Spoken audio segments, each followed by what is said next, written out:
In April 2025, US President Donald Trump imposed an unbelievable and absurd tariff rate of 145% on Chinese goods. This move appeared to follow the "think big and start high" strategy, described in his book The Art of the Deal, where raising the bar extremely high is used to intimidate opponents. Through this approach, Trump seeks to seize the dominant position to win, not only against China but also to pressure the entire world.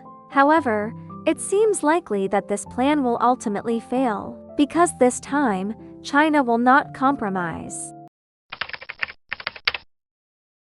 The reasons are twofold. First, compared to Trump's The Art of the Deal, China has drawn wisdom from The Art of War, the world's oldest military classic, and from thousands of years of historical experience. China understands the importance of strategy, patience, and leverage. It will not allow Trump to move to his next steps of using leverage and creating urgency, nor being willing to walk away and stay flexible.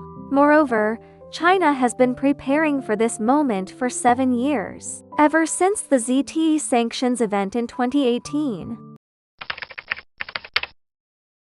To understand why China will not yield easily, we can look back to a famous lesson from Chinese history. During the Warring States period, over 2,000 years ago, there were 7 major powers. The state of Qin, located in the west, was the strongest and could defeat any single eastern state. Hao, Qin's eastern neighbor, had the second largest military strength. A decisive war broke out between Qin and Hao from 260 BC to 259 BC. In the early stages, Qin held the upper hand, and Hao was forced to seek support from the eastern states of Qi, Chu, and Wei. Alarmed by the threat of Qin's dominance, these 3 states quickly agreed to form an alliance with Hao. Upon hearing of the approaching allied forces, Qin, worried about a broader conflict, proposed peace negotiations with Hao, inviting them to Qin's capital.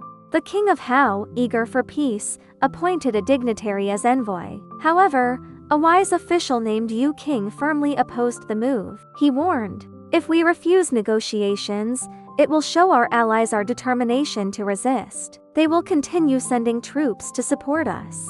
But if we send an envoy to Qin now, Qin will publicize it widely, making our allies believe we have lost the will to fight, and may already be making secret deals. They will then hesitate or withdraw their support. Qin will break off negotiations and attack again. We will be doomed." Sadly, the king did not heed Yu King's advice, and everything unfolded as Yu King predicted. Shao's 400,000-strong army was annihilated. Learning from this painful historical lesson, China today will avoid signaling weakness. It will not negotiate with the Trump administration until the US rolls back tariffs to pre-conflict levels.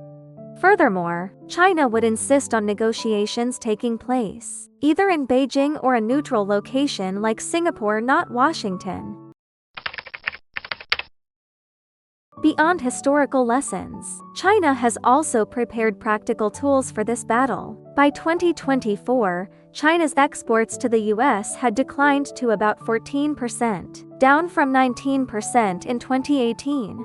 Many of these exports, such as mobile phones and computers, are American-branded products, which Trump's administration exempted from tariffs. Undoubtedly, both sides will suffer significant economic pain. China faces rising unemployment, and American consumers are experiencing higher costs and shortages of certain goods that are hard to replace quickly.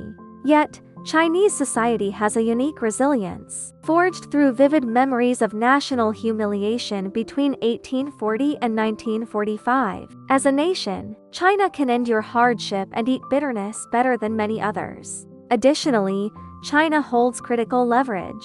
It dominates the global supply of rare earth elements, 17 metals essential for modern technology, clean energy, and defense systems.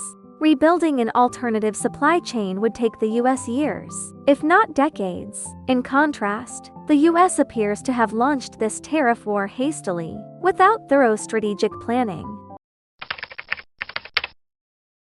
What will happen next? Again, Yu King's advice from ancient times offers insight. After defeating Hao's army, Qin, though victorious, was exhausted and forced to retreat to recover. Qin later demanded that Hao cede 6 cities as the price for peace. Yu King once again advised the Hao king, "The peace now is not due to Qin's kindness but because of their weakness. If we yield cities now, we will grow weaker while they recover strength. Next year, they will attack again, and we will have even fewer defenses. Instead, we should offer these cities to our allies Qi or Chu as gifts, to secure their ongoing support." The king accepted this strategy. Even before Yu King returned as the envoy from Qi and Chu, Qin's representative arrived in Hao's capital, this time without making hard demands. Similarly, China today will focus on strengthening alliances with Europe, East Asia, ASEAN countries, Africa, and South America.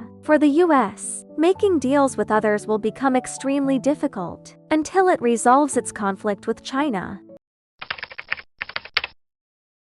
In conclusion, it seems unwise for the Trump administration to have launched this tariff war, not only against China, but against much of the world. In reality, the core challenges for both nations are internal rather than external. China must work to raise employment rates and boost ordinary people's incomes to stimulate domestic consumption. The US must address its wealth gap and rein in overspending to reduce its national debt. Blaming others through trade wars will only lead to a lose-lose situation, exacerbating global instability and uncertainty.